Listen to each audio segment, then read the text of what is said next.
La virginité, ce n'est pas une condition aujourd'hui, dans notre temps, pour se marier. Parce que la femme peut être vierge, mais elle peut aussi être sorcière. Donc il ne faut pas mettre ça comme une condition. Il faut laisser que le Seigneur vous conduise vers la femme qu'il faut pour vous.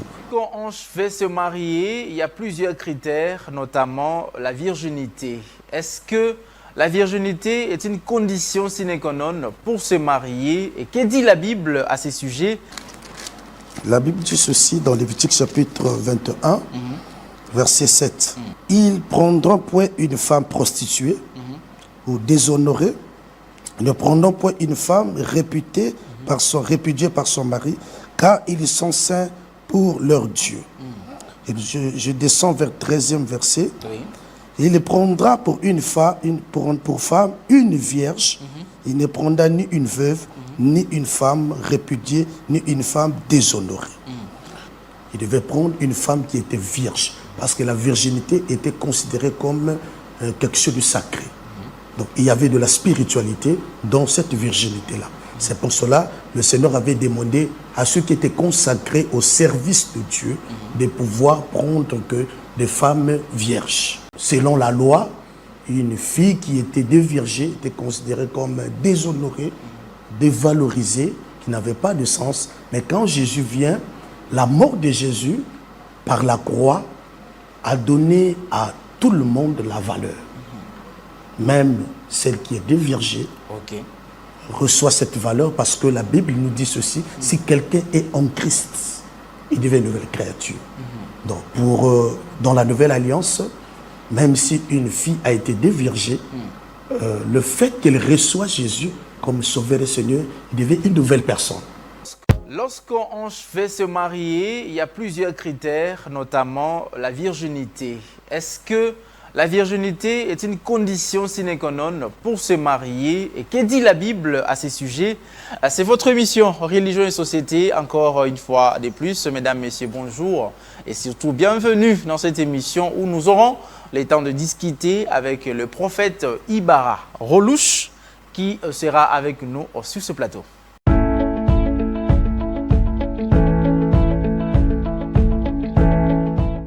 Voilà, le prophète Ibara Rolouche qui est avec nous pour parler de la virginité, condition sine qua non pour se marier. Que dit la Bible? Prophète, bonjour. Bonjour, monsieur le journaliste. Est-ce que vous allez très bien? Très bien, par la grâce du Seigneur. Nous sommes encore au début de l'année, des vœux à présenter aux gens, des vœux le meilleur. Et il y a des personnes à qui on peut présenter les vœux, sinon il faut me les dire à moi. Bon, à vous-même, oui. Je vous souhaite les vœux les plus meilleurs. Voilà. Et à mon épouse qui me suit, les vœux les plus meilleurs, à mon père dans la foi, mon père spirituel, Papa Bouyamba Joseph, les vœux les plus meilleurs, et à tous les bien-aimés de la rédemption, réconciliation, restauration. Merci. Voilà, rédemption, réconciliation et restauration, c'est l'église que vous dirigez. Et ça se porte bien, l'église? Très bien, par la grâce de Dieu. Elle est soutenue par le Saint-Esprit, ça se porte bien. Voilà, c'est très important parce que nous recevons un chrétien aujourd'hui et surtout que nous allons parler de ces sujets, de la société, la virginité, condition pour se marier, que dit la Bible. Prophète, ma toute première question, est-ce que la virginité a une vertu particulière? Ou on peut dire, quelle est la vertu particulière de la virginité? Oui, la virginité a une vertu particulière parce que la virginité est symbolisée comme quelque chose de sacré. Quelque chose de sacré. Et la virginité a des vertus par rapport à la vie. La personne qui est vierge ou une fille qui est vierge a certaines qualités qui se trouvent encore en elle, qui ne sont pas encore dénaturées, si je peux le dire. C'est une fille qui est encore naturelle, qui n'a pas encore connu certaines choses qui peuvent l'emmener dans l'obscurité. Ok. Est-ce que l'homme, lorsqu'il veut se marier, c'est vrai que l'homme a toujours des critères qu'il met en place pour se marier et beaucoup plus? Il y a de ceux-là qui évoquent sur la virginité. C'est une obligation que l'homme, pour se marier, doit seulement se marier avec une femme vierge? Bon, c'est une obligation. Dans l'Ancien Testament, c'était une obligation. Parce que Nous pouvons lire ça. Ok. S'il y a moyen, que nous pouvons prendre une écriture, je crois bien, dans le livre de Lévitique. Oui. Je crois bien, nous allons prendre Lévitique chapitre 21. Lévitique 21, je vais lire à partir du verset 7. À partir du verset 7. Lévitique chapitre 21 au verset 7. À partir du verset 7 jusqu'au moins 13e verset. Oui. Je lis au nom du Seigneur ce que la Bible dit. La Bible dit ceci dans Lévitique chapitre 21, verset 7. Ils prendront point une femme prostituée ou déshonorée, ne prendront point une femme réputée répudiée par son mari, car ils sont saints pour leur Dieu. Et je descends vers le 13e verset. Oui. Il prendra pour femme une vierge. Il ne prendra ni une veuve, ni une femme répudiée, ni une femme déshonorée. Bon, ici, c'était une loi que le Seigneur avait donnée à Moïse, que les sacrificateurs, c'est les sacrificateurs qui étaient destinés à faire l'office spirituel dans le temple ou dans le tabernacle, ne pouvaient pas prendre une femme qui était déjà déshonorée. Il devait prendre une femme qui était vierge, parce que la virginité était considérée comme quelque chose de sacré. Donc il y avait de la spiritualité dans cette virginité-là. C'est pour cela que le Seigneur avait demandé à ceux qui étaient consacrés au service de Dieu de pouvoir prendre que des femmes vierges. Mais celui qui n'est pas consacré, celui qui est juste un frère. Bon, comme c'était une loi en Israël, la virginité, donc ce qui revient à dire tous les enfants d'Israël devaient pratiquer cette loi-là. Devaient pratiquer cette loi. Parce qu'une femme qui était déjà déshonorée en Israël, c'était comme une femme qui vivait dans la honte. Donc quand vous allez vers cette femme, c'était comme une honte pour un homme de prendre une femme qui est déjà déshonorée. Mais la virginité était considérée comme quelque chose de pureté, comme quelque chose qui avait de la valeur. Donc quand un homme se mariait avec une femme qui était vierge, c'est un homme qui avait du poids et de la valeur. Alors, qu'en est-il alors? Parce que plusieurs théories découlent de l'histoire d'Ève et Adam dans le jardin d'Éden. Notamment, l'Église catholique parle de la pomme, mais les églises branhamistes nous parlent de l'acte sexuel. Alors, si on se base de cette théorie-là, de l'acte sexuel, c'est-à-dire, il y a le serpent qui a connu Ève bien avant Adam. Parce que si on regarde bien, le péché est entré lorsque Ève a accepté l'offre du serpent, notamment l'acte sexuel. Alors, si on se base de cette théorie-là, n'est-ce pas là, Adam, le premier homme à vivre avec une femme déshonorée? Merci beaucoup pour cette question. C'est une question qui est tellement complexe parce que beaucoup en parlent trop. Oui. Et puis, c'est une question qui reste un peu dans l'ombre. Et puis, bon, nous allons un peu éclairer quelque chose. Oui. Bon, déjà, scientifiquement parlant, on ne peut pas démontrer que le serpent étant un animal puisse avoir des rapports sexuels avec une femme. On ne peut pas démontrer ça, c'est impossible. Parce que réfléchir comme ça pour dire que Ève le serpent a connu Ève, biologiquement, on ne peut pas expliquer ça.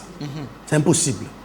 Maintenant, nous, en tant que les enfants de Dieu, nous ne raisonnons pas devant la parole, nous demandons l'interprétation de l'Écriture. Voilà. Parce que la parole, ce n'est pas ce qui est écrit qui peut donner la vie, mais c'est ce qui est interprété, c'est la révélation.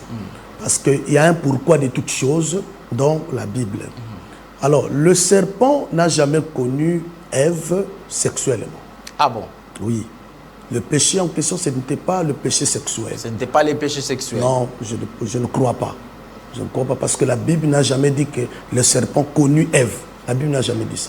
Le serpent est venu séduire Ève.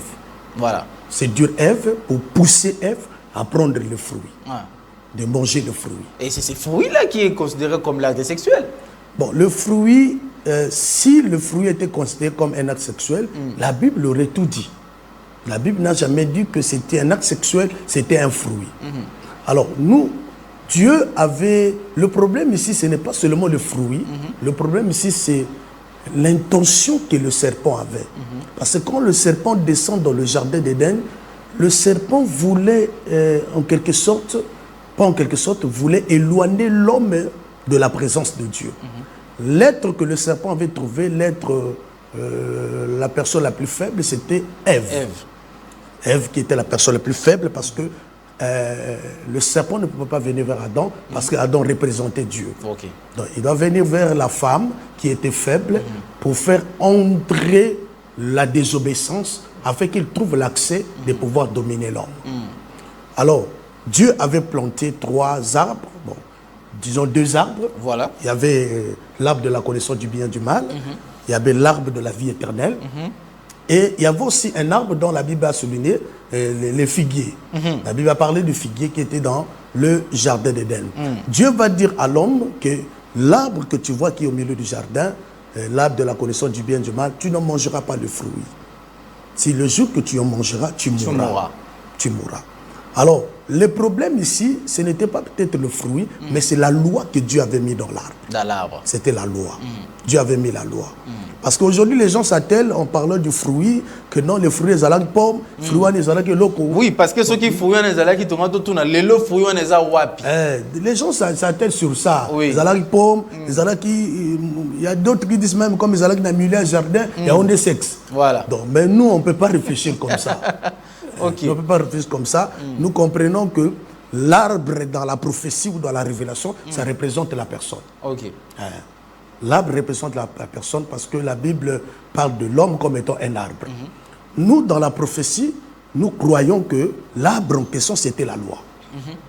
C'était la loi. Okay. Parce que la loi a produit des ordonnances, a produit des préceptes, a produit beaucoup de choses. La loi. La loi aussi a été amenée par un homme qui s'appelle Moïse. C'est Moïse qui a apporté la loi. Okay. Alors, nous croyons que l'arbre en question, ça représentait Moïse. Okay. Ça représentait Moïse. Et l'arbre de la vie éternelle représentait Jésus. Okay. Et les figuiers représentaient les prophètes ou Israël. La raison pour laquelle Dieu avait déjà mis ces 3 dispensations dans le jardin d'Éden. Donc, quand l'homme, la femme a pris le fruit, a mangé le fruit, la femme a désobéi à Dieu. Ce n'était pas un rapport sexuel. C'est à partir de là qu'ils ont découvert qu'ils étaient nus. C'est au travers de la loi que nous découvrons nos faiblesses et nos limites. Ok. C'est par la loi. Aujourd'hui, la loi qui est par exemple dans la Constitution nous permet de connaître nos limites et nos faiblesses. Voilà. Je ne peux pas faire ça. Je ne peux pas toucher à ça parce que la loi te montre tes faiblesses. La raison pour laquelle quand la femme a consommé, a accepté parce que manger pour nous, ce n'est pas seulement le fait de faire le mouvement dans la bouche. Pour nous, manger aussi, c'est accepter quelque chose. Ok. Donc la femme avait accepté la loi. A accepté les paroles qui sortaient de la bouche du serpent. Les paroles là aussi représentent aussi des fruits. Ok. Qui sont rentrés dans la femme, ont fait que la femme soit dépouillée de sa nature, qu'elle avait, la nature sainte. Alors donc, si nous partons par cette explication, Adam a vécu avec sa femme qui était vierge dès la conception, dès sa création, jusqu'à avoir ses enfants. Voilà. Parce que soulignons que dans Genèse chapitre 4, à partir du premier verset, la Bible dit Adam connut sa femme. Adam connut sa femme et il enfanta un enfant qui s'appelle Caïn. Oui. La Bible n'a jamais dit que le serpent a connu Ève. La Bible a dit que non, Adam a connu sa femme. C'est pour la première fois qu'Adam va connaître sa femme. Et c'est à partir de là qu'Adam va découvrir sa femme. Et la femme qui était vierge va perdre sa virginité au travers de la rencontre avec son mari Adam. Et il va enfanter un enfant qui s'appelle Abel et Caïn. Et la femme va dire, j'ai enfanté un homme. Un homme parlait j'ai formé l'homme parlait de Dieu. Voilà. Pourquoi? Parce que déjà le fait que la femme avait désobéi à la loi de Dieu, la sémence du serpent était rentrée dans la femme. La sémence du serpent, c'est-à-dire la malice là est rentrée dans la femme. C'est pour cela le premier homme qui va naître de cette femme là, va naître avec cette malice-là. Ok. Parce que personne n'a appris à Caïn comment faire du mal. Mais Caïn a eu ça. C'était la sémence Ok. qui était rentrée. La mission du diable, c'était ça, c'est d'introduire le mal. Ok. Introduire le mal afin de pouvoir se substituer, Ok. travailler dans les personnes qui ont reçu la sémence du mal au travers de ce qu'il avait dit à la femme. Donc, Alors, ne soyez pas trop spirituel, il ne faut pas aller trop dedans, mais nous restons quand même dans la thématique de la virginité. Vous avez parlé par rapport à Lévitique chapitre 7, verset 13, que c'était une loi. 21, 7 à 13. Voilà. Maintenant, aujourd'hui, Jésus est venu, il est mort. C'est-à-dire, et puis il s'est ressuscité, c'est-à-dire il y a une nouvelle alliance. Qu'en est-il maintenant de la nouvelle alliance? Gloire soit rendue à Dieu. La virginité qui était considérée comme quelque chose de sacré, parce que quand une fille perdait sa virginité, dans la Bible, je crois il y a un passage dans Deutéronome, Deutéronome chapitre 22, verset 13 à 15. Ok. La Bible parlait aussi de quand une fille perdait sa virginité, on devait venir avec les éléments de la virginité devant les anciens d'Israël pour présenter à la personne qui a déviergé la fille, afin que cette personne puisse avoir son châtiment. Ok. C'est comme ça que ça se passait, parce que c'était tellement sévère avec la virginité. Vraiment, c'était quelque chose de sacré. Donc, on respectait ça, que la fille devait se marier vierge. Maintenant, nous sommes dans la Nouvelle Alliance. La Nouvelle Alliance, c'est Jésus qui est venu et il a accompli la loi. C'est-à-dire, tout ce qui était dans la loi, difficile à pratiquer, est tombé sur Jésus. Ok. Alors, Jésus va nous donner ce qu'on appelle par la grâce. La grâce, c'est une faveur que nous recevons de la part de Dieu au moyen de l'œuvre de la croix. Ça veut dire que nous n'étions pas qualifiés, on ne méritait pas. Donc, selon la loi, une fille qui était déviergée était considérée comme déshonorée, dévalorisée, qui n'avait pas de sens. Mais quand Jésus vient, la mort de Jésus, par la croix, a donné à tout le monde la valeur. Même celle qui est déviergée reçoit cette valeur, parce que la Bible nous dit ceci: si quelqu'un est en Christ, il devient une nouvelle créature. Donc, dans la Nouvelle Alliance, même si une fille a été déviergée, le fait qu'elle reçoit Jésus comme Sauveur et Seigneur, il devient une nouvelle personne. Est-ce que cela n'est pas pousser les jeunes filles qui nous suivent aujourd'hui, dire, ben voilà, quand même quelqu'un qui nous reconnaît et le droit d'avoir encore ces pouvoirs de se réclamer aussi une femme idéale dans un mariage? C'est évidemment, c'est pas le fait de pouvoir leur donner leur jeter des fleurs, mais c'est la parole de Dieu. C'est ce que la parole nous dit: si quelqu'un est en Christ, il devient une nouvelle créature. Les choses anciennes passent, toutes choses deviennent nouvelles. Cette fille-là devient une nouvelle personne, mais physiquement ou biologiquement parlant, elle est toujours vierge. Mais elle reçoit quand même une vie en elle qui va l'épargner de toutes ces malédictions liées à cette déshonoration. Maintenant, qu'est-ce qu'on peut se dire à la tête? Écoutez, cette femme qui n'est plus vierge, on va quand même l'épouser comme ça. Alors, vous voulez que l'homme maintenant qui va rencontrer cette femme-là, et sachant que vous savez, dans la vie, une femme, quand elle a connu déjà un homme qui l'a déviergé, c'est difficile que cette femme-là l'oublie. Et ça va rester toujours dans ses pensées. Il y aura cette comparaison-là dans les foyers avec ce nouveau mari, son mari, qu'il a épousé, qu'il ne l'a pas déviergé. Vous ne voyez pas là, c'est comme si cette génération est en train de préparer aussi des scandales dans les foyers. Bon, au fait, quand on reçoit Jésus, nous parlons en tant que chrétiens, quand on reçoit Jésus, on ne pense plus au passé. On oublie le passé. Parce qu'on se tombe. Et le corps fonctionne? Oui, le corps fonctionne, ce sont des faiblesses de la chair, mais il faut surmonter ça par la prière. Il faut surmonter ça par la prière. Voilà pourquoi un chrétien doit beaucoup prier, pour ne plus rappeler le passé, pour ne plus revenir sur ce qui est déjà passé. Parce que quand vous rentrez dans le mariage, bien que vous avez été peut-être déviergé, et vous commencez à penser à l'homme qui vous a déviergé, tout ça, ça peut ouvrir une porte aux réclamations. Le diable peut profiter derrière ça pour commencer à vous réclamer dans votre mariage, afin que vous ne soyez pas stable et heureux dans votre mariage. Donc c'est pour dire que nous devons faire très attention. Quand on est chrétien, on se marie, on a été déjà déshonoré, on a perdu la virginité, mais on doit garder les pensées pures en tant qu'enfant de Dieu. Quand on est en Christ, on n'est plus condamné, alors on ne doit plus penser à ce qui s'est passé. L'homme qui pose toujours des critères pour épouser une femme, un homme qui rencontre une femme vierge, mais très impolie, et une femme non vierge, très polie, il prend laquelle? Bon, la virginité pour nous, en ce temps de la Nouvelle Alliance, comme ce n'est plus une loi pour nous, c'est devenu quand même un avantage aussi pour celui qui se marie avec une femme qui est vierge. C'est un avantage parce que tu te retrouves dans un terrain qui n'est pas encore exploité. Qui n'est pas encore exploité. Un terrain vide, un terrain... Donc, heureux toi. Donc, c'est une joie. Oui. En fait, c'est une faveur pour celui qui, comme on le dit en lingala, ils ont chance. Ils ont chance. On a eu à jouer, moi, je suis à nous exploiter. Voilà. Donc, je reprenais un peu votre question. Le choix entre une femme vierge impolie et une femme déjà déviergée mais très polie. Voilà, ok. Ouais. Donc c'est pour dire que mon ilelo, ceux qui m'ont la moi c'est vierge, et moi le bâti kaza épargné la possession. Une femme, moi ça va la vierge, mais elle a possédé.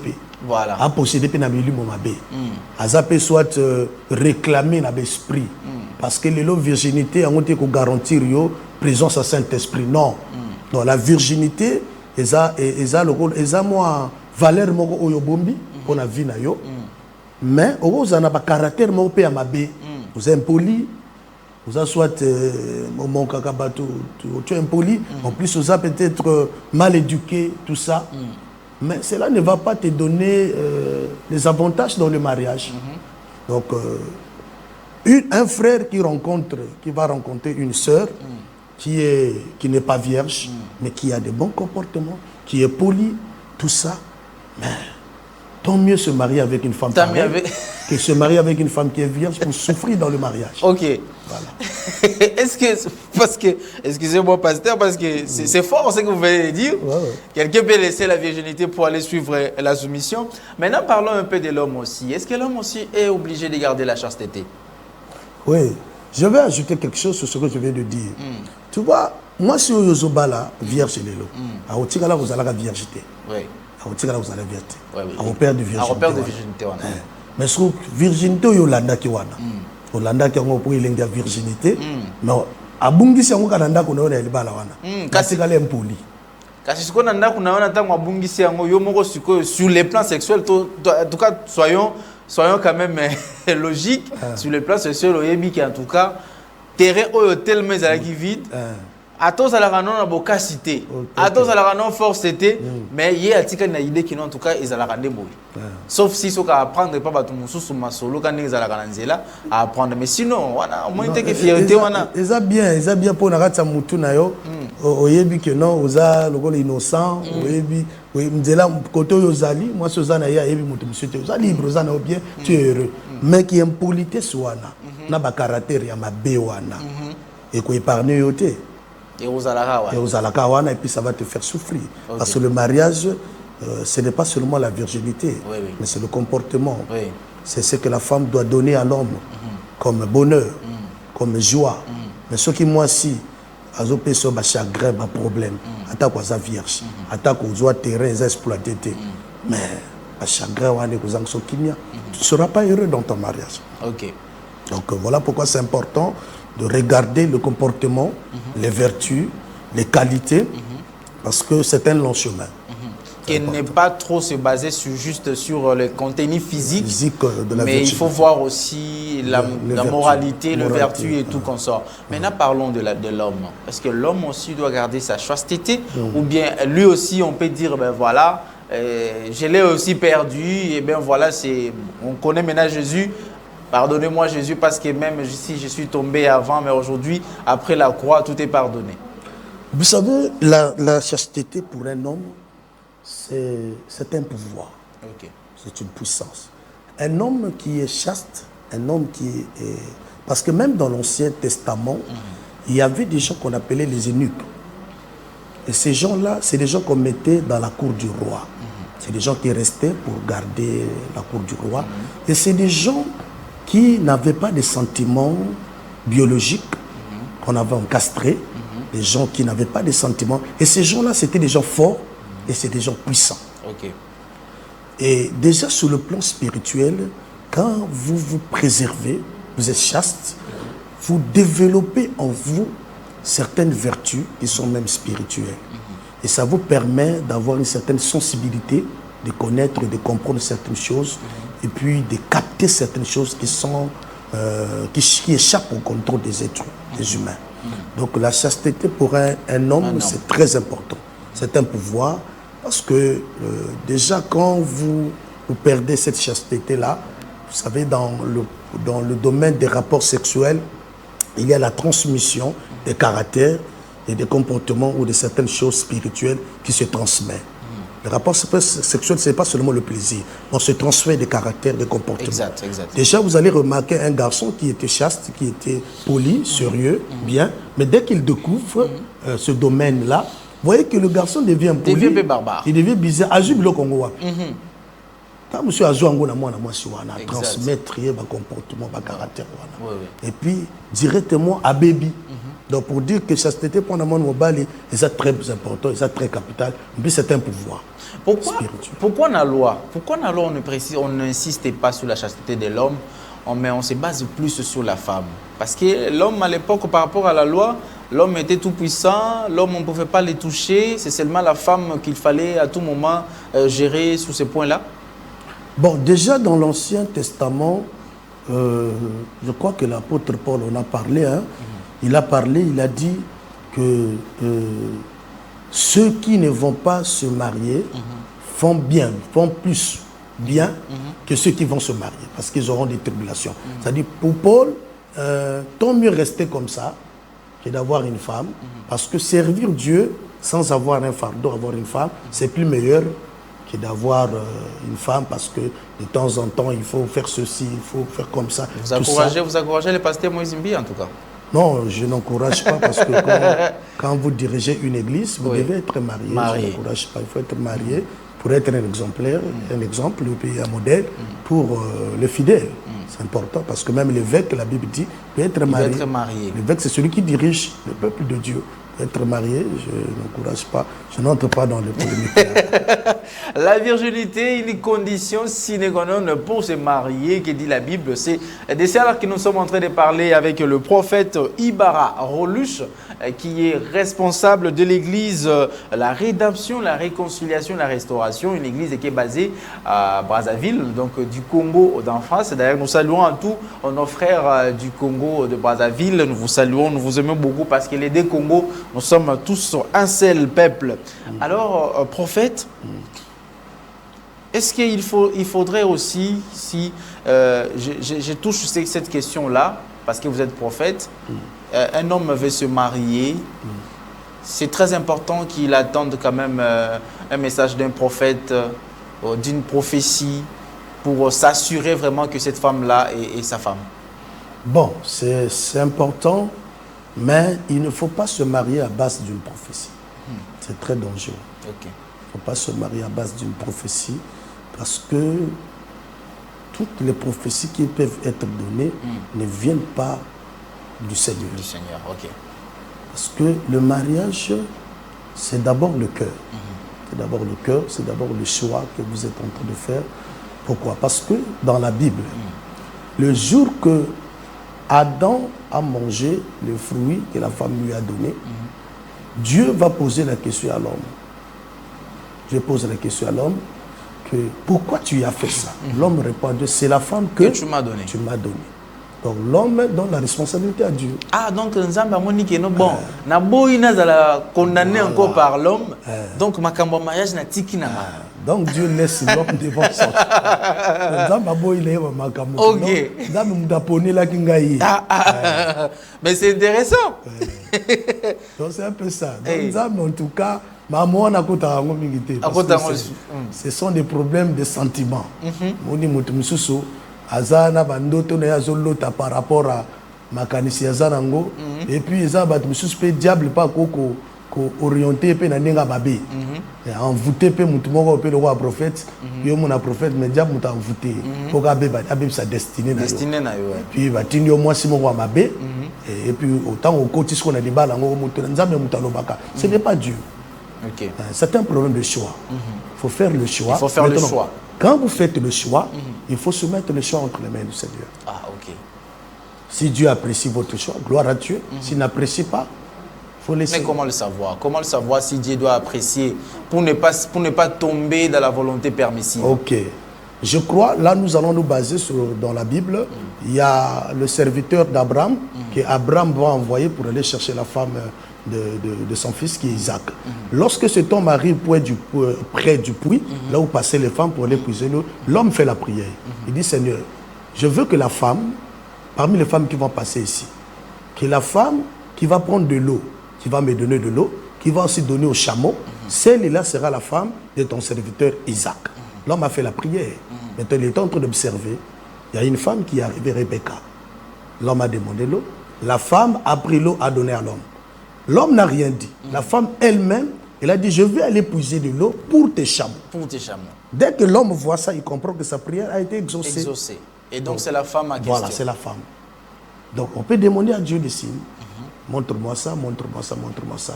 Et Dieu, comme il est notre Père, il ne veut pas que nous puissions rentrer dans des erreurs. Il va toujours te révéler. Et si Dieu te révèle, il ne faut pas mettre la tête dure. Les bonnes choses ne durent jamais. C'est très important ce qui a été développé aujourd'hui avec les prophètes Ibara Rolouche. Mais mes prophètes, j'aimerais que vous regardiez quand même cette caméra-là en face de vous. Vous donnez un message fort à tous les jeunes qui veulent se marier, vierges ou pas vierges. Qu'est-ce qu'ils doivent faire? Comment doivent-ils se comporter? Et donc, chaste aussi, hein, s'il faut évoquer pour les hommes, comment ils doivent se comporter afin d'avoir un bon choix. Et surtout, il faut avoir la foi pour être comme les serviteurs d'Abraham. Voilà. Aller prier comme ça, il faut avoir la foi parce qu'un chameau ne boit pas 1 litre. Hein. Voilà. Un chameau boit des litres d'eau. Donc, voilà.